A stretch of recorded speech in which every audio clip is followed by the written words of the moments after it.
कृष्णाय वासुदेवाय हरये परमात्मने प्रणतक्लेशनाशाय गोविन्दाय नमो नमः।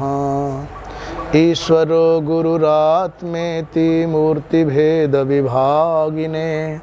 व्योमवद्व्याप्तदेहाय दक्षिणामूर्तये नमः। शङ्करं शङ्कराचार्यं केशवं बादरायणं सूत्रभाष्यकृतौ वन्दे भगवन्तौ पुनः पुनः।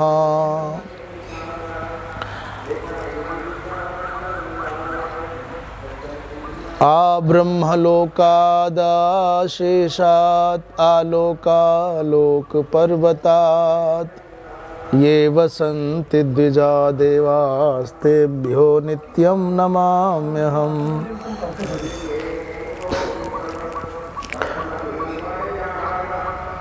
नमो गोभ्यः श्रीमतीभ्यः सौरभेभ्य एव च नमो ब्रह्मसुताभ्यश्च पवित्राभ्यो नमो नमः। श्रीराम जय जय राम श्रीराम जय राम श्रीराम जय जय राम श्रीराम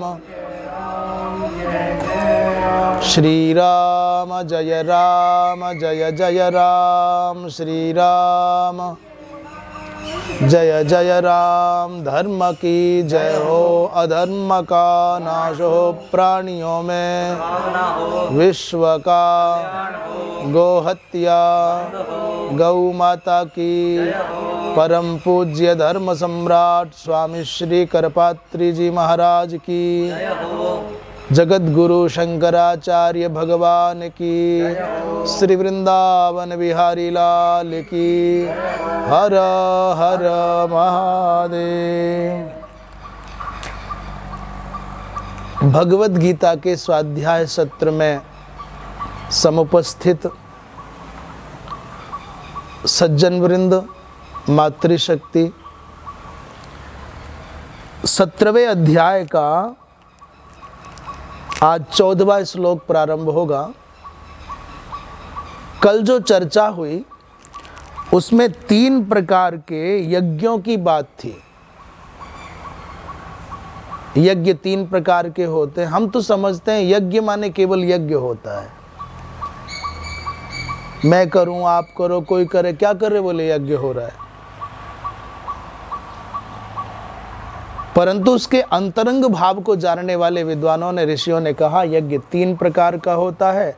एक सात्विक यज्ञ, एक रजोगुणी राजस यज्ञ और एक तमोगुणी वृत्ति वाले लोगों के द्वारा किए जाने वाला तामस यज्ञ। जहां विधि का पालन करना है और यज्ञ करना मेरा कर्तव्य है, मैं शास्त्र की दृष्टि से उसको करने का अधिकारी हूं, अर्ह हूं, पात्रता है, इसके बदले में मुझको कुछ फल नहीं चाहिए, इस भाव से जो यज्ञ किया जाता है वो सात्विक यज्ञ होता है। आप सोचो कोई व्यक्ति सेवा कर रहा हो बड़े मनोभाव से, बड़े तन्मय होकर के, आपके कपड़े धोता है, आपको भोजन करा देता है, आपके पैर दबा देता है, और भी आवश्यकता की जो है उन सबको कर देता है कार्यों को, और आप बड़े प्रसन्न हैं अंदर से। बाद में पता चले कि वो पैसा चाहता है बदले में, तो वो जो सेवा करने वाले के प्रति आपके चित्त में एक प्रेम का भाव जगता था, वो ये पता चल जाएगा कि कुछ चाहिए इसलिए कर रहा है, तो तुरंत वो भाव डाउन हो जाएगा। तुरंत उसके सेव्य के मन में सेवक के प्रति जो स्नेह का भाव था वो तुरंत नीचे आ जाएगा। ओ, ये इसलिए अपना काम बनाने के लिए ऐसी वृत्ति आ जाएगी। हम मनुष्यों की बात कर रहे हैं, आप देवताओं की आराधना करेंगे और मन में कामना रखेंगे तो भाई देवता तो पूजा के अधीन है, उपासना के अधीन है। आप तप करोगे तो देवता आपकी समग्र कामनाओं को पूर्ण कर देंगे, परंतु उसके स्वाद में कमी आ जाएगी, स्वाद में कमी आ जाएगी। इसलिए कह रहे हैं आपको आराधन करना है तो बदले में फल मत चाहो। अरे बाबा, फल तो बिना चाहे भी मिल ही जाएगा, पर कर्तव्य का पालन करना। इस दृष्टि से जो दंभ के कारण और फल की इच्छा से कर्म करते हैं, हे भरत श्रेष्ठ, वो रजोगुणी होते हैं। और साहब जो विधि का पालन ही नहीं करते, शास्त्र को न जानते हैं न मानते हैं, और अपितु उस यज्ञ के नाम पर जो भी करते हैं उसमें किसी को भोजन भी प्राप्त नहीं होता, न उसमें ठीक से मंत्रों का उच्चारण होता है, न उसमें किसी को दक्षिणा दी जाती है, और श्रद्धा का तो लेश भी नहीं होता। ऐसा जो यज्ञ है केवल प्रदर्शन के लिए, वो क्या है? तामस यज्ञ है। तो ये दोनों जो यज्ञ बताए, रजोगुणी और तमोगुणी, भगवान कहते हैं इन दोनों प्रकार के रजोगुणी और तमोगुणी यज्ञों को छोड़ करके हमको सात्विक यज्ञ करने में विश्वास करना चाहिए। आज चर्चा हो रही है 3 प्रकार की तपस्या। ये तपस्या भी 3 प्रकार की होती है, सात्विक तप, और दूसरा माने ये शारीरिक तप, और दूसरा मानसिक तप, और तीसरा वाचिक तप। माने पहला शारीरिक तप, दूसरा वाचिक तप, और तीसरा मन का तप। केवल शरीर से ही तपस्या नहीं होती, वाणी से भी तपस्या होती है, और केवल वाणी से ही नहीं अपितु मन से भी तपस्या होती है। तो शरीर की तपस्या कैसे होती है, वाणी की तपस्या कैसे होती है, और मन की तपस्या कैसे होती है, ये 3 जो बातें हैं आगे के 3 श्लोक में, 14वां, 15वां और 16वां, ये केवल भगवान कृष्ण 3 श्लोकों के माध्यम से अर्जुन को कुछ नहीं बता रहे। मात्र इतना नहीं है, अपितु जब तक ये धरती रहेगी, जब तक सनातन धर्म रहेगा, जब तक सूर्य चंद्र रहेंगे, तब तक भगवत गीता रहेगी। ये मानो जब तक भारतवर्ष रहेगा तब तक सनातन धर्म, और सनातन धर्म का तात्पर्य भगवत गीता। इसलिए हम ये बात कह रहे हैं सनातन धर्म का तात्पर्य भगवत गीता है, क्योंकि सनातन धर्म का अर्थ है वेद, पुराण, उपनिषद, और उनके सार से ही भगवत गीता बनी है। अर्थात हम व्यापक रूप में बोल रहे हैं। तो भगवत गीता रहेगी, और जब तक भगवत गीता रहेगी तब तक ये उपदेश रहेंगे। उपदेष्टा कृष्ण उपलब्ध हो न हो संसार को, और जिसको उपदेश किया गया वो अर्जुन उपलब्ध हो न हो संसार को, परंतु इन दोनों के बीच का जो संवाद है ये अजर अमर है। हमको भगवान कृष्ण का दर्शन हो न हो, अर्जुन का दर्शन हो न हो, परंतु गीता का दर्शन होगा। और जब जब गीता आपके सामने आएगी तब तब 17वें अध्याय के अंतर्गत ये जो 14वां, 15वां और 16वां श्लोक है, ये हमको प्रेरणा देगा हमको क्या करना चाहिए। तो भगवान अर्जुन से कहते हैं, अथ इदानीम तपः त्रिविधम उच्यते। इस समय 3 प्रकार की तपस्या बता रहे हैं। सबसे पहली शारीरिक तपस्या की बात है। देवद्विज गुरु प्राज्ञ पूजनम शौचमार्जवम ब्रह्मचर्यमहिंसा च शारीरम तप उच्यते। देवद्विज गुरु प्राज्ञ पूजनम शौचमार्जवम ब्रह्मचर्यमहिंसा च शारीरम तप उच्यते। भगवान कृष्ण कहते हैं, हे पार्थ, सबसे पहले शरीर की तपस्या को जान लो। शरीर की तपस्या में क्या क्या आता है? बोले ब्रह्मा जी महाराज की पूजा, विष्णु भगवान की पूजा, भगवान शंकर की पूजा, गणपति, सूर्य, अग्नि, दुर्गा आदि की पूजा, ये देव पूजा है। देवताओं की पूजा करना भी शारीरिक तपस्या है। और द्विज माने ब्राह्मणों की, तपस्वियों की सेवा करना, उनकी पूजा करना, उनका सम्मान करना, उनके साधन जुटाना, ये भी शारीरिक तपस्या है। अभी जैसे आप देवताओं को स्नान कराते हो, ऐसे ही कोई तपस्वी, कोई ब्राह्मण, कोई ज्ञानी महापुरुष हो, उनके नहाने का साधन जुटा दिया। जैसे भगवान को भोग लगाते हो, ऐसे उनके भोजन का साधन जुटा दिया। जैसे भगवान को आप वस्त्र देते हो, ऐसे उनको वस्त्र देने का साधन जुटा दिया। ये भी शारीरिक तपस्या में ही आता है। और गुरुदेव, गुरु शब्द का अर्थ यहाँ पर एक तो हमारे जो गुरु हैं उनकी सेवा करना, और दूसरा क्या है? गुरु का अर्थ है माताजी, पिताजी। गुरु का तात्पर्य है जो माता पिता हैं, चाचा ताऊ हैं, दादा दादी हैं, जो बड़े भाई भाभी हैं, ये जो बड़े लोग हैं हमारे, परमात्मा ने जिनको हमारे पारिवारिक संबंधों में ज्येष्ठ बनाया है, वो सब गुरु की कोटि में आते हैं। घर परिवार के बड़े लोग, और आचार्य भी गुरु कोटि में आते हैं, साधु भी गुरु कोटि में आते हैं। इन सब की भी वैसे ही सेवा करना शारीरिक तपस्या है। और प्राज्ञ माने जो ब्रह्मनिष्ठ हैं अथवा जो विदित वेदितव्य हैं, उनके पूजन, उनको प्रणाम करना, उनकी शुश्रूषा करना, उनकी सेवा करना भी देव पूजा की कोटि में ही आता है। इसलिए श्लोक का पहला भाव क्या है? देवद्विज गुरु प्राज्ञ पूजनम। देवताओं की पूजा करना, संतों महात्माओं की पूजा करना, अपने जो बड़े हैं, ज्येष्ठ हैं, घर के बड़े हैं, उनकी सेवा करना, ये शारीरिक तपस्या में आता है। और शौचम आर्जवम च, शौच माने पवित्रता। आज कोरोना के समय में जिस प्रकार की महाव्याधि चारों ओर सारी दुनिया को निगलने के लिए सुरसा के जैसा मुंह फैला करके घूम रही है, उससे बचाव का एक ही उपाय है भारतीय संस्कृति।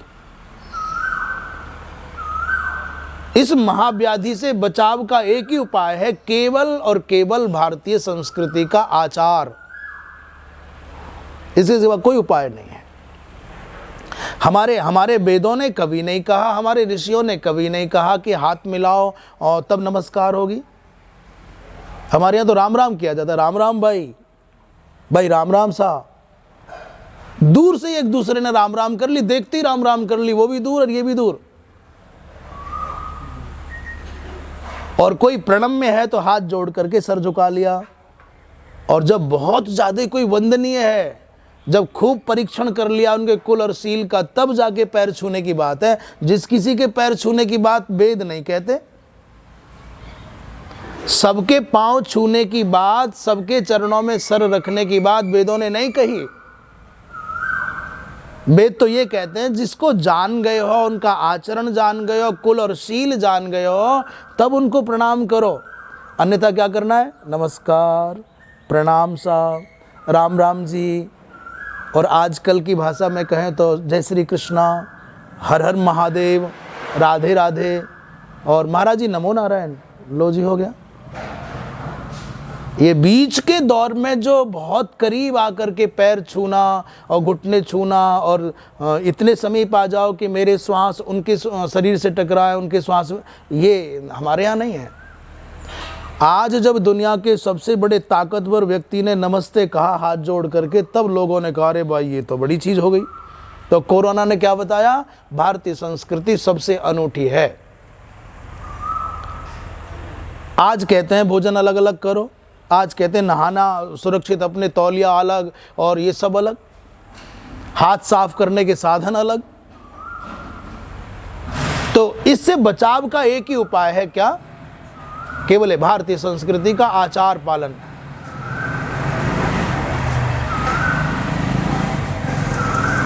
बोलिए वृंदावन बिहारी लाल की जय हो। तो साहब तो देवताओं की पूजा करें, ऐसे ही द्विजों की पूजा करें, गुरु की पूजा करें, प्राज्ञ की पूजा करें, ये शारीरिक तपस्या है। और दूसरा शौच माने शरीर को शुद्ध रखना है। अभी बार बार सैनिटाइज करना होता है, ऐसे जाते हैं, इसके हम समर्थक नहीं हैं। पता नहीं इसमें क्या है, सैनिटाइजर में क्या होता है? अल्कोहल होता है थोड़ा बहुत। बोले शराब से बताना क्या शुद्धि आवेगी? शराब तो कोई पवित्र हो गया? शराब से कौन पवित्र होगा भाई? परंतु वर्तमान काल की शासन पद्धति के द्वारा इसको चिकित्सकों के परामर्श पर कि रोगाणुओं को मारने की कोई बात उसमें गुण होगा, इसलिए कहा जाता होगा। हम तो शुद्धि की बात करते हैं, गंगा जल से शुद्ध होंगे। हम शुद्ध होंगे तो किससे? कुसा जिस जल में पड़ी है उस जल से शुद्ध होंगे, कुशोदक से शुद्ध होंगे। हम किससे शुद्ध होंगे? जो भाप की पद्धति से, बाष्प की पद्धति से गोमूत्र का संचय किया जाता है, उससे शुद्ध होंगे। परंतु जो भी चल रहा है ठीक है, तो शुद्धि की बात करते हैं। हमारे यहाँ भोजन करने से पहले हाथ पैर धोने की बात है। हाँ, लघु शंका जाते हैं, शौच जाते हैं, हाथ पैर धोना है। शौच जाने के बाद में नहाना है, मिट्टी से इतने बार ये बायां हाथ साफ करना है, इतने बार दायां हाथ साफ करना है, इतने बार दोनों हाथ साफ करने, इतने बार पात्र साफ करना है। ये सारा विधान है शास्त्रों में, इसका पालन करो, कोई समस्या नहीं आएगी।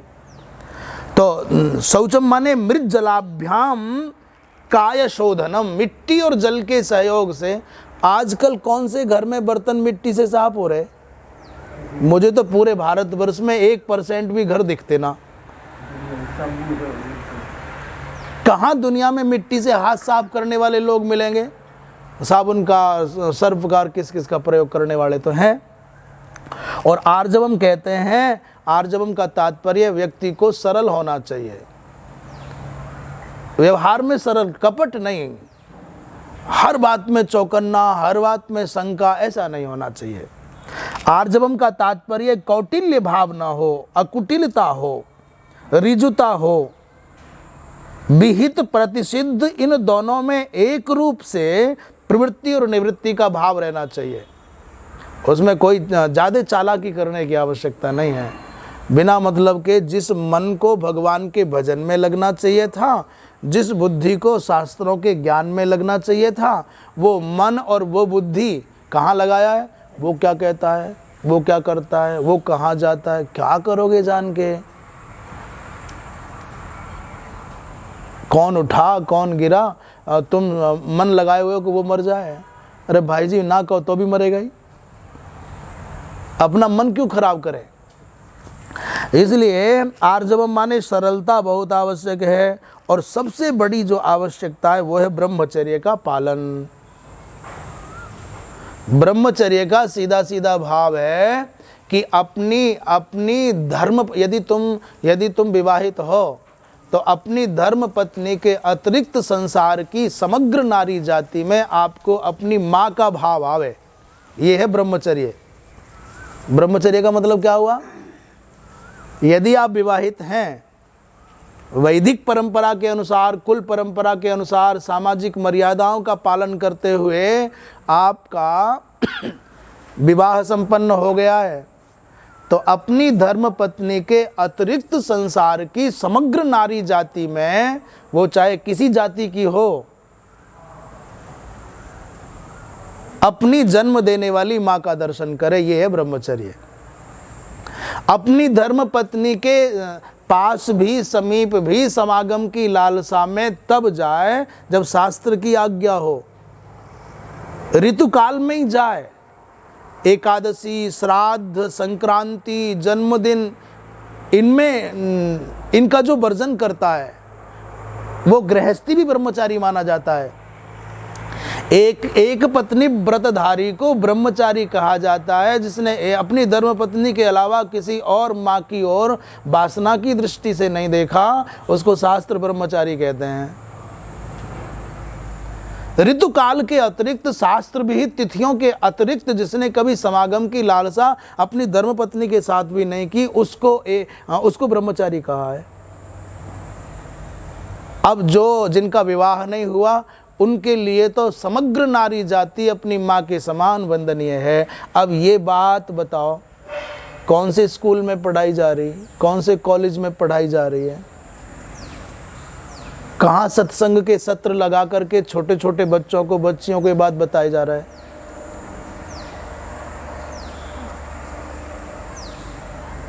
जिस देश में ऐसी पवित्र विचारधारा का पोषण हुआ, उस देश में दुर्भाग्य ऐसा है, ऐसे ही न्यायाधीश बने बैठते हैं, ऐसी न्याय व्यवस्था है और ऐसा ही शासन तंत्र है।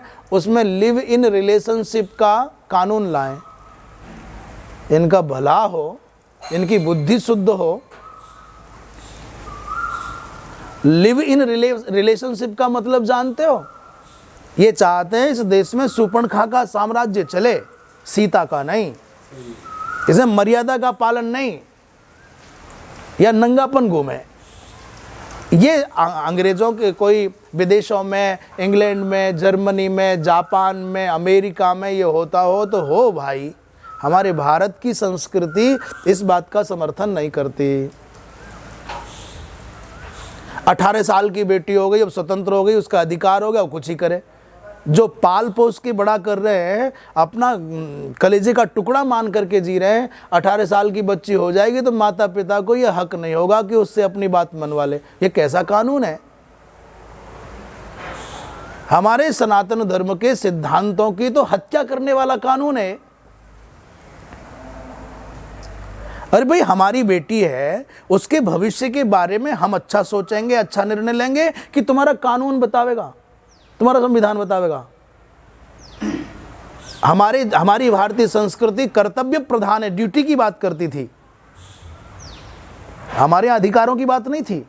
और आज का संविधान लोगों को अधिकार की बात कराता है कि साहब नारी का अधिकार ये, और ह्यूमन राइट्स और वुमन राइट्स, न जाने क्या क्या। आतंकवादियों के मरने पर तो ह्यूमन राइट्स वुमन राइट्स आएंगे, और सैनिक मरेगा, सिपाही मरेगा, उसके बच्चे पीड़ित होंगे तो कोई न देखता।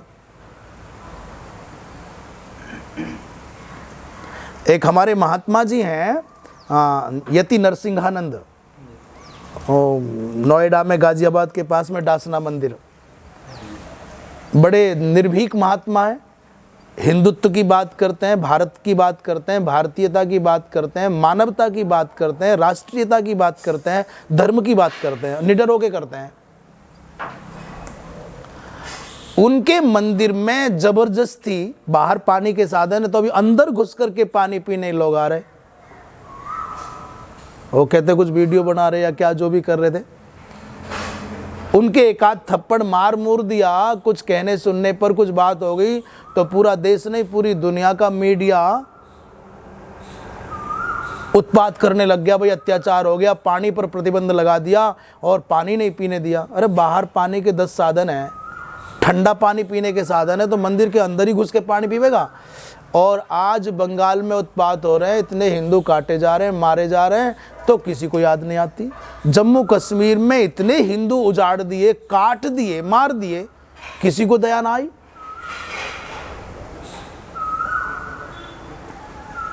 तो हमारे जो यति नरसिंहानंद हैं, उन महात्मा के विरुद्ध न जाने कैसे कैसे फतवे जारी करने लगे लोग, कैसे कैसे उत्पात करने लगे। पर ये इतना आतंक हो रहा है, इतना मार काट मच रहा है, कोई ना बोल रहा। बोली वृंदावन बिहारी लाल की। तो भाई ब्रह्मचर्य का तात्पर्य हमारी भारतीय संस्कृति कहती है, एक सूत्र बतावे, इसका पालन हम करें, आप करें, जो जो करेंगे आनंद में हो जाएंगे।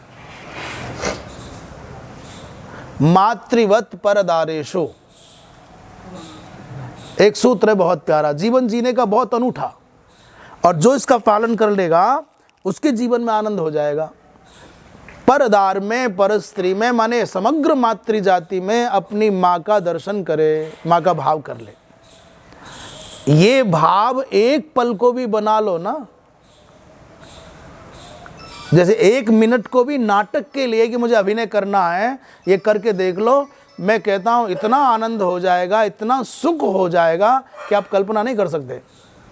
मातृवत परदारेशु और पर द्रव्येशु लोष्ठवत, दूसरे का धन चाहे कैसा ही हो, मेरे लिए मिट्टी का डेला है। सोना पड़ाओ, मेरा नहीं है, मिट्टी का डला है। ये 2 काम हो गए ना, तो ना किसी कोर्ट की ज़रूरत पड़ेगी, ना किसी कचहरी की ज़रूरत पड़ेगी, ना पुलिस की ज़रूरत पड़ेगी, ना थाने की ज़रूरत पड़ेगी, ना जेल की ज़रूरत पड़ेगी। पर आदमी बात तो करता है त्याग की, वैराग्य की, ज्ञान की, और आचरण ना करता उसके जैसा। दिखने में तो चाहे कि लोग मुझे धर्मात्मा माने, धर्मशील माने, महान माने, सेवक माने, काम वैसे ना करना चाहे। दूसरे पराये धन को, पराई जमीन को, पराये भवन को, पराई संपत्ति को मैं ये मान लूं, ठान लूं कि भगवान ने मुझे रूखी रोटी दी है, मैं उसी में राजी हूं। थाली ना मिले तो हाथ पे रख के खाने को राजी हूं, पर दूसरे की चुपड़ी रोटी ना खाऊं। देख पराई चुपड़ी मत ललचाए जी, रूखी सूखी खाए के ठंडा पानी पी, और देख पराई चुपड़ी मत ललचाए जी। ये महात्मा लिख गए सब। पर ये ना होता, दूसरे का बढ़िया घर देख लिया, दूसरे की गाड़ी देख ली, दूसरे का मोबाइल देख लिया, दूसरे के गले में चैन देख ली, बस होगी बुद्धि खराब। और दुनिया की तो कहाँ बात करें महाराज, धार्मिक स्थानों पर धार्मिक स्थानों पर झमेले हैं। बाबा इतने झमेले हैं, मठों में, मंदिरों में, पीठों पर, गद्दियों पर इतने बवाल हैं।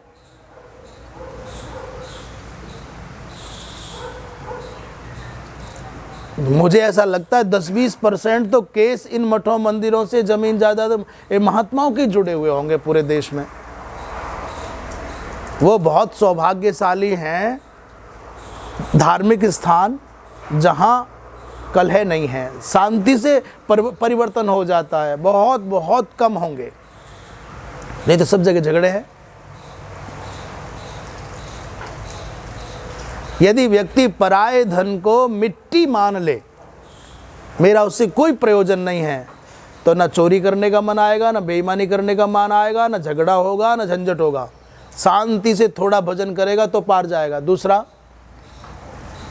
पराई स्त्री में मातृभाव कर ले तो महाराज भजन करने की जरूरत ही नहीं है, फिर तो भजन अपने आप ही हो जाएगा। ये नियम आत्मवत् सर्वभूतेषु यः पश्यति स पश्यति, ये नियम यदि अपना ले तो कहीं झमेला ही न बचे। आगे कहते ब्रह्मचर्य का पालन माने निषिद्ध मैथुन निवृत्ति ही। और अहिंसा किसे कहते हैं साहब? अहिंसा कहते हैं, हिंसा समझते हो? हिंसा 3 प्रकार की हो सकती है। एक तो शारीरिक हिंसा होती है, थप्पड़ मारा, लठ मारा, शरीर को क्षति पहुंचाई, शरीर से क्षति पहुंचाई। और इससे ज़्यादा खतरनाक जो हिंसा होती है वो होती है जवान वाली। न तीर की ज़रूरत, न तलवार की ज़रूरत, न गोली की ज़रूरत, न बंदूक की ज़रूरत। सर्प तो छुओगे तो डसेगा, और जहरीली बाणी तो बहुत दूर से ही डस ले, आदमी कूदता ही फिर है, बिलबिलाता फिरता है। तो सबसे सामान्य हिंसा है शरीर की, थप्पड़ मार दिया, लठ मार दिया और किसी को गिरा दिया, ये हो गया। पर इससे ज़्यादा खतरनाक क्या है? वाणी की हिंसा। और इससे भी ज़्यादा खतरनाक है भाई साहब आँखों की हिंसा। भोजन बनाया था, सबने खा लिया, अभी हाथ धो करके, बर्तन साफ़ करके, रसोई साफ़ करके रखे ही रखे थे, तब तक 4-5 लोगों ने दरवाज़ा खटखटा दिया। और वो मेरे मतलब के रिश्तेदार नहीं, बस हैं ना, मायके वाले होते तो प्यारे लगे, कभी आ जाए, रात के 12 बजे आ जाए। पर ऐसे लोग हैं जो बस फालतू ही हैं। और ये भी पता है पहले भी आए थे और खाते ज़्यादा हैं। उस समय व्यवहार के नाते, संस्कार के नाते, परिवार के नाते कुछ बोल तो नहीं सकते, बोला तो कुछ भी नहीं, लठ भी मारा नहीं, परंतु जलते हुए अंगारे जैसी आंखों से देख भर दिया। माने अच्छा ये आने का टाइम है, आंखों से ही आदमी जला ले। तो आंखों की जो हिंसा है वो वाणी की हिंसा से भी ज्यादा खतरनाक है। उस भूखे प्यासे आदमी को जरा तुम टेढ़ी नजर से देख दो और धर दो, ले खा ले, मर जा, उसके अंदर ही न, अंदर गले में न जावे। इससे भी ज़्यादा खतरनाक हिंसा होती है मन की हिंसा, जो प्रायः हम सब करते हैं और पकड़ में भी आती नहीं है। मन ही मन में बैठे हैं, यो मर जाए तो बढ़िया है, ये पलट जाए तो बढ़िया है, इसका नुकसान हो जाए तो बढ़िया, मन ही मन में सोचे बैठे हैं, इसे मैं छोड़ूंगा नहीं। ये जो मन की हिंसा है, ये आँखों की हिंसा, वाणी की हिंसा और शरीर की हिंसा से ज़्यादा घातक है। हमने तो कुछ किया ही नहीं, किसी ने देखा ही नहीं, किसी ने जाना ही नहीं, कैसे हिंसा कर दी हमने। आप दीपक जलाते हैं, सब लोग लगभग जलाते ही होंगे। दीपक किससे जलता है साहब? दीपक जलाना हो तो किससे जले? माचिस से। कोई गारंटी है कि माचिस की तीली जलाएंगे तो दीपक जल जाएगा? कोई गारंटी? बरसात के दिन हो, थोड़ी थोड़ी हवा चल रही हो, दीपक जलाना हो तो अपने माचिस से तीली निकाली और ऐसे की और जलाने लगे, तो कोई गारंटी है कि जल जाएगा दीपक? पर एक गारंटी है, एक गारंटी है कि माचिस की तीली जल जाएगी। दीपक जले या न जले, परंतु तीली को तो जलना ही होगा। मेरी बात समझ रहे? हम कहना क्या चाहते हैं? हमने दीपक जलाना है, कोई भी काम करना है, मैंने दीपक तो उदाहरण दे दिया, हमने ये किया और जलाने चले, पर तब तक बुझ गई। सीली थी तो हवा से बुझ गया, जो भी हुआ। दूसरे को जलाने चलेगी माचिस की तीली तो पहले खुद जलना पड़ेगा, और खुद जलने के बाद भी कोई गारंटी नहीं है कि दूसरे को जला देगी। मानसिक हिंसा करने वाला उस माचिस की तीली के जैसा है जो दूसरे का अहित करना चाहता है, दूसरे को जलाना चाहता है। उससे पहले अंदर ही अंदर उसने अपने हृदय को जला लिया, आग से भर लिया, गंदगी से भर लिया, बदबू से भर लिया, बुरे विचारों से भर लिया, हो गया नष्ट। अब दूसरे का अहित होगा कि नहीं हो, कोई गारंटी नहीं है। तुम इतने सिद्ध ना हो, इतनी तपस्या तुम्हारी ना कि तुम ऐसे बोल दो ले हूँ भस्म तो जल उठे। हम संसार के मनुष्य उस सीली, गीली, पुरानी, सड़ी हुई माचिस के जैसे हैं जो दूसरों को जलाने के चक्कर में खुद जल मरते हैं, दूसरे का कुछ ना बिगड़ता। इसलिए शरीर की हिंसा से ज़्यादा घातक कौन सी हिंसा? वाणी की हिंसा। और वाणी की हिंसा से ज़्यादा घातक बोले दृष्टि की हिंसा, और दृष्टि की हिंसा से ज़्यादा घातक कौन? मन की हिंसा। और हम समझते हैं उल्टा, मन वाली को गिनते ही ना है। क्यों हिंसा खराब है ये? जिस मन से आपने दूसरे का बुरा सोचा, उस मन से फिर भगवान का भजन नहीं हो सकता। जिस थाली में आपने मिट्टी का तेल डाल लिया, अब उसमें तुम खीर परस करके खाओ, महाराज खा नहीं सकोगे। मैंने तेल की बात ना कर रहे, तेल निकाल के फेंक दिया। तो जिस मन में दूसरे का बुरा करने की बदबू आ गई, गंदगी आ गई, दुर्गंध आ गई, वो दूसरे के जीवन को अच्छा देने की सुगंध से कैसे भर सकता है? भजन होगा ही नहीं, शांति मिलेगी नहीं, सुख मिलेगा ही नहीं। ये आतंकी जो घूमते हैं, दूसरों को मारते हुए घूमते हैं, ये चैन से सो पाते हैं एक रात भी कहीं? जो डकैती करते थे, चोर थे, लुटेरे थे, वो दूसरों को लूटते मारते थे, वो चैन से कभी सो पाते थे? कभी नहीं सो सकते। रात दिन दूसरों को मारने वाला अपने मरने के भय से कांपता रहे, न चैन से खा सके न सो सके। इसलिए मन की जो हिंसा है वो सबसे खतरनाक है। और मन की हिंसा से बचने का उपाय क्या है भैया? दूसरे का अनिष्ट चिंतन मत करो, दूसरे का बुरा मत सोचो, तो मन की हिंसा से बच जाओगे। अब आंखों की आई तो आंखों से किसी को तीक्ष्ण भाव से मत देखो, इससे बच जाओगे। वाणी की हिंसा की बात यह है, जो शब्द तुमको तुम्हारे लिए कहे जाने पर अच्छे नहीं लगते, उन शब्दों को दूसरों के लिए मत बोलो। तुम्हें कड़वा सुनना अच्छा नहीं लगता तो दूसरे के लिए कड़वा नहीं बोलना चाहिए। और शरीर की हिंसा, तुमको पिटना, अपमानित होना अच्छा नहीं लगता तो हम भी किसी का अपमान ना करें, किसी को क्षति ना पहुंचाएं। इसलिए ब्रह्मचर्य के बाद अहिंसा कहते हैं ये शारीरिक तपस्या है। इसी के साथ में ये मान लेना चाहिए कि चोरी न करना इत्यादि भी जोड़ लेना चाहिए।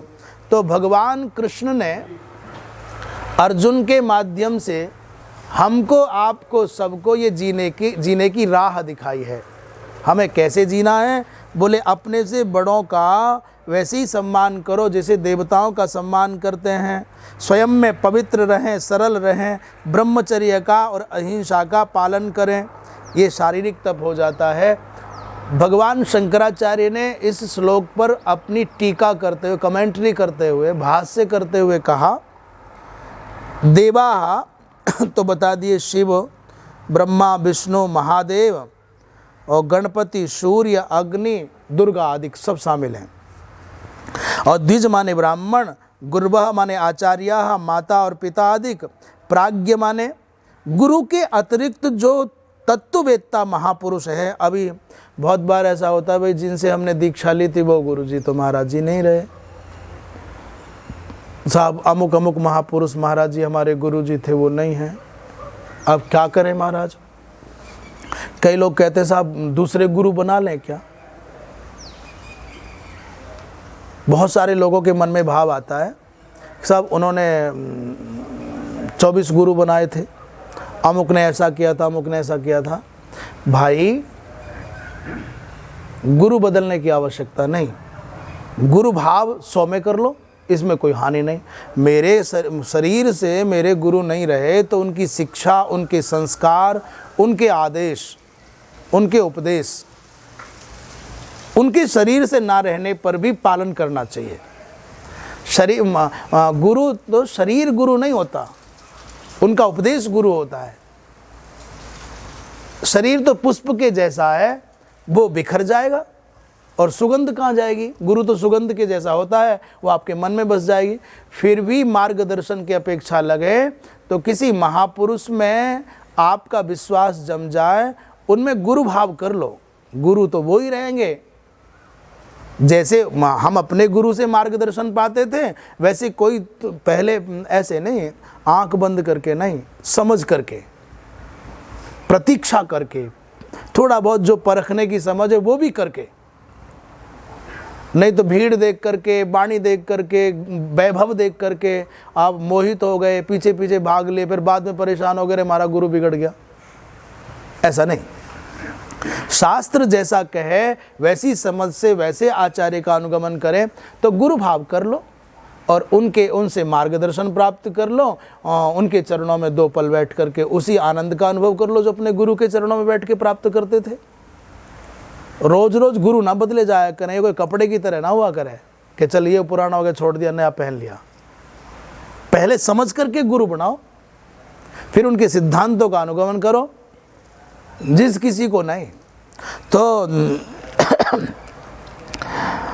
जो प्राज्ञ हैं माने तत्वनिष्ठ महापुरुष हैं, तत्ववेत्ता हैं, उन पर तुम्हारा विश्वास जम जाता है तो उनमें गुरु भाव करके उनके मार्गदर्शन में जियो। प्राज्ञ पूजन, इनका सम्मान करें। और आगे कहते हैं शौचम माने पवित्रता, और आर्जवम माने सरलता, और ब्रह्मचर्य का पालन करना, और अहिंसा माने हिंसा से रहित जीवन जीना। ये शरीर के द्वारा निर्वर्त्य है, इसलिए शारीरिक कहा जाता है, जिसमें शरीर प्रधान है। कार्य और कर्णों के और कर्ता के द्वारा जो साध्य है उसको शारीरिक तप कह रहे हैं। 18वें अध्याय में एक बात आएगी, वो कहते हैं अधिष्ठानम तथा कर्ता और कर्णंच पृथक विधम विविधाश्च पृथक चेष्टा दैवम चैवात्र पंचमम। 5 साधन है। कोई भी व्यक्ति कार्य करता है उसके लिए 5 साधन चाहिए। अधिष्ठान माने जहां रह के कर रहा है, जिसके आश्रय में कर रहा है, और करने वाला कर्ता कहाँ बैठ के किया है, किस अधिष्ठान का मतलब आधार, और कर्ता और कर्ण माने इंद्रियां और विभिन्न प्रकार की पृथक चेष्टाएं, और 5वां है दैव माने भाग्य भी चाहिए अनुकूल। बिना भाग्य के आप नहीं कर सकते कुछ भी। सब कुछ अच्छा है पर दैव अनुकूल नहीं है तो आप कुछ नहीं कर पाओगे। शरीर बांग मनोभिर्यत कर्म प्रारभते नरः न्यायम वा विपरीतम वा पंचयते तस्य हेतवः।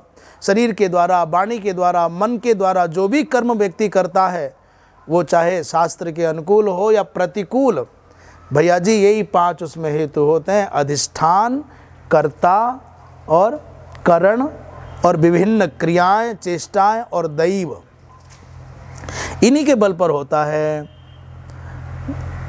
पंचयिते तस्य हेतवः, ये 5 उसमें हेतु होते हैं। तो भाष्यकार कह रहे हैं इन 5 हेतुओं के माध्यम से तब संपन्न होता है। ये बात आगे कहेंगे। बोलिए वृंदावन बिहारी लाल की जय। अब तक जो बात बताई वो शारीरिक तपस्या की बताई, अब वाणी की तपस्या क्या है उसकी बात कर रहे हैं। पहले ही बात बताओ, शरीर की तपस्या समझ में आई? क्या क्या करने से शारीरिक तप माना जाता है? अपने से बड़ों का सम्मान, देव पूजा। हमारे प्रोफेसर साहब रोज आते हैं कि नहीं ये तो पता नहीं, परंतु हमने 2 दिन से माँ को देखा आते हुए। हम घूमने जाते हैं तो हाथ में डलिया और क्या उसमें कुछ कपड़े से ढका रहता है, जो भी पूजा का सामान होता होगा वो चली आती है मंदिर में पूजा करने। तो देवताओं की पूजा करना चाहिए, जितना भी हमारी मर्यादाओं में आता हो, जितना भी संभव हो करना चाहिए। और एक तरह से कहें कि यदि मंदिर जाना ही चाहिए, नहीं जा पाते हो तो मत जाओ। मन के मंदिर में परमात्मा को आसीन करके नित्य उनकी पूजा करो। देव पूजा भी करते हो बाहर के साधनों से, तो केवल बाहर नहीं। जैसे भगवान को स्नान करा रहे हैं बाहर मूर्ति में, तो उसके साथ में अपने हृदय में जो परमात्मा विराजमान है उनको भी जल से स्नान करा लें। अंदर और बाहर दोनों जगह जब पूजा होगी तब पूर्णता होगी। अभी पूजा चल रही है और किसी को दूसरे को देख रहे हैं, दूसरे से बात कर रहे हैं, तो नहीं होगा। सोच किसी और के बारे में रहें, देख किसी और को रहें, बतिया किसी और से रहें और पूजा भी चल रही है, नहीं होता भाई। जो क्रियाएं हम मूर्ति के साथ में देवता के साथ कर रहे हैं, वो क्रियाएं हमारे हृदय में जो देवता है परमात्मा उसके साथ भी हो। भगवान को बाहर भोग लगा रहे हैं तो केवल बाहर कटोरी रखने से काम न चलेगा, अंदर वाले ठाकुर को भी नैवेद्य अर्पित करो। बाहर आरती करते हो तो नेत्र बंद करके अंदर वाले देव की भी आरती कर लो। इस प्रकार मानसिक और बाह्योपचार की जो पूजा है, मानसोपचार की और बाह्योपचार की जो पूजा है, ये हमको भगवान के बहुत समीप तीव्र गति से ले जाएगी। तो अब कहते हैं शारीरिक तो ठीक, अब वाणी का तप कैसे होता है? वाणी का तप बता रहे हैं भगवान कृष्ण। कहते हैं अनुद्वेग करम वाक्यम सत्यम प्रियहितं च यत् स्वाध्यायाभ्यसनं चैव वाङ्मयं तप उच्यते। अनुद्वेगकरं वाक्यं सत्यं प्रियहितं च यत् स्वाध्यायाभ्यसनं चैव वाङ्मयं तप उच्यते। 15वें श्लोक में भगवान ने कहा वाणी की तपस्या का पहला नियम बता रहे हैं। और ये आवाज़ जहाँ तक भी जा रही हो, इस मोबाइल के माध्यम से या हम जहाँ भी बैठे हैं, आप ये देखो सबसे गजब की बात कही है। ऐसी वाणी बोलो कि सुनने वाले के हृदय में दुख ना हो। और जब आप ये ध्यान रखोगे मैं ऐसा बोलूं कि सामने वाले का दिल ना दुखे, तो बोलने से पहले 100 बार आप सोचोगे। इसलिए कहा जाता है कि पहले तोलो और फिर बोलो। आवेश में, ओज में आपने बोल तो कुछ भी दिया और सामने वाला खूब पीड़ित भी हो गया, आपको क्या मिला भाई? कई बार तो लोग ये कह रहे हैं मैंने भरे समाज में उसको नंगा कर दिया। बड़ा खुश होकर कह रहे हैं अरे भाई तेने उसको नंगा नहीं किया, तेने ये बताया कि तेरे माता पिता ने क्या पढ़ाया। हम जब बोलते हैं तो केवल हम बोलते नहीं हैं, हमारे शब्द हमारे संस्कारों को बताते हैं, हमारे शब्द हमारी संस्कृति को बताते हैं, हमारे शब्द हमारी शिक्षा को बताते हैं, हमारे शब्द हमारे माता पिता के द्वारा दिए गए विचारों को बताते हैं। हमारे शब्द ही तो बताते हैं कौन भला है कौन बुरा है। इसलिए भजनानंदी होना अलग बात है। कई लोग भजनानंदी खूब होते हैं और खूब भजन करते हैं, पर जब बोलते हैं तो वो ही मौज में रहते हैं, बाकी सारे डोलते हैं। बहुत बार ऐसा होता है एक संत थे बहुत अच्छे, अरे अच्छे इसलिए कह रहे हैं कि भाई झूठ नहीं बोलते थे, कोई छल कपट नहीं, बहुत भजन करते थे खूब, परंतु महाराज गुस्सा करने का ऐसा स्वभाव था, आग के गोला ही थे। जब बोले तब आग ही बरसती थी। तो कई बार लोग कहते थे आज किसका नंबर है, आज किस पे उतरेगी भद्रा, आज रणचंडी किसको जला के तृप्त होगी, ऐसे हंसते थे लोग महात्मा जी। और महात्मा जी भी जानते थे मुझे क्रोध आता है, पर ठंडी ना हो पावे। क्रोध हमारे पुण्य की संपत्ति को नष्ट करता है। अब पुण्य तो साफ दिखता नहीं, इसलिए ये मान लो कि क्रोध हमारी शांति को खाता है। जो क्रोध करता है, कड़वा बोलता है, वो अंदर से शांत ना हो सके। इसलिए एक किसी महात्मा से किसी ने पूछा, तुलसीदास जी से पूछा किसी ने, महाराज कोई वशीकरण का मंत्र बता दो, मैं पूरे गांव में बस में करना चाहूँ। पहले मेरे घर वाले बस में हो जाएं, मेरे गांव वाले बस में हो जाएं, जहाँ जहाँ मैं जाऊँ सब मेरे बस में हो जाएं। तो तुलसीदास जी महाराज ने बता दिया, तुलसी मीठे बचन ते सुख उपजत चहु और वशीकरण एक मंत्र है, तज दे बचन कठोर।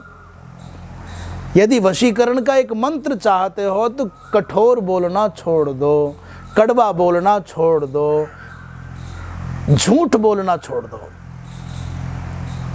माया से, कपट से संयुक्त होकर के ये जो मीठा बोलना, ये छोड़ दो। हे तुलसीदास कह रहे हैं कि मीठा बोलने से चारों दिशाओं में सब और सुख उपजता है। और एकमात्र वशीकरण क्या है? क्या है? तज दे बचन कठोर, कड़वा बोलना छोड़ दो। अच्छा, अब एक बात बताऊं आपको, दुनिया में कोयल और कौवा, दुनिया में दो हैं, दोनों की राशि एक है। क्या क्या क्या है?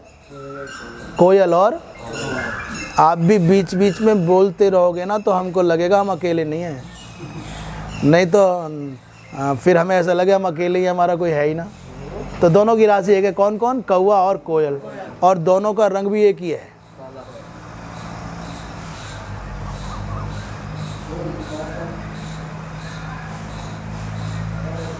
पर किसी से पूछ लो, छोटे से बच्चे से लेकर के बड़े तक, तुम्हें कौन अच्छा लगता है?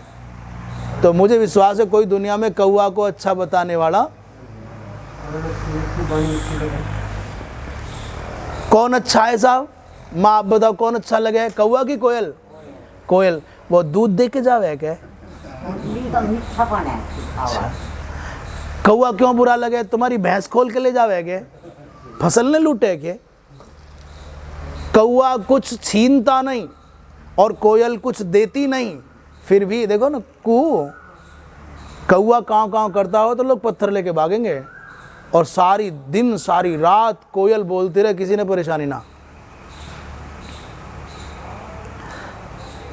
और मैं पूछूं, सबसे पूछूं, खुद से भी पूछ लूं, भाई कौवा क्यों बुरा लगा? तेरा कुछ छीन लिया उसने? कहना जब बोलता है तो खां बोलता है, बहुत बुरा लगे, और ये बहुत अच्छी लगती है। एक बात और बताऊं, तुमने सोची भी ना होगी, हमारी जिंदगी में कोयल कोई उपयोगिता नहीं रखती, कोई काम की नहीं है। कहीं भी एक बार भी कहीं भी तुम्हारे काम नहीं आएगी कोयल। पूरे साल कौवा तुम्हारे काम आएगा। कौवा काम आया है, आ रहा है, आवेगा। आज के ज़माने में तो मोबाइल है, पहले पत्र थे, पुराने ज़माने तो कौवा दीवार पर मुडेर पर बैठ के आज बोल जाए तो घर में यो कहा करे थे कि आज तो कोई, बोलो कौवा काम का है कि नहीं? वो डाकिए का काम करता है, संदेश वाहक है। और जब मुडेर पे आके बोलता तब बुरा ना लगता था, लोग बड़े मगन हो जाते थे। दूसरी, श्राद्ध के टाइम आता, साल में 15 दिन कौवा ने ढूंढता फिरे, आजा भाई बाप खा ले, अरे मेरे बाप खा, आजा। तब कौवा कहता, बेटा पूरे साल तो तेने पानी की ना पूछा, पत्थर लेके भागता था, अब पूड़ी खीर खिला रहा है। कौआ 15 दिन तक बहुत मौज लेता है, बाद में बहुत रोता है कि बड़े मतलबी लोग हैं, 15 दिन खिला के फिर ना पूछते मुझको। कौआ हमारी ज़िंदगी में काम आता है, कोयल कोई काम नहीं आती। इतने पर भी कोयल प्यारी लगती है, कौआ प्यारा नहीं लगता। इसका मतलब जान रहे हो? यदि तुम कितने भी उपयोगी हो, कितने भी काम के हो, तुम्हारा कड़वाहट है बोलने में, तो आदमी कहेगा अरे आदमी तो काम का है परंतु बोले बहुत बड्डे है। भाई बाकी सारी बात ठीक है पर इसकी आवाज़ ही, इसकी बात ठीक ना है। जिसकी बोली ठीक ना भाई साहब, उसका कुछ भी ठीक ना हो। जिसकी बोली ठीक ना हो, झोली भी भर देना तो काम का ना। ये सारी बातें क्यों कह रहे हैं? एक ही वाक्य में सारी अनुद्वेग कर्म वाक्यम, वाणी की तपस्या सबसे पहली है कि कड़वा मत बोलो। जिन शब्दों से दूसरे का दिल दुखे, जिन शब्दों के बोलने से कलह हो, उनका प्रयोग मत करो। शेष चर्चा कल होगी। वृंदावन विहारी लाल की जय।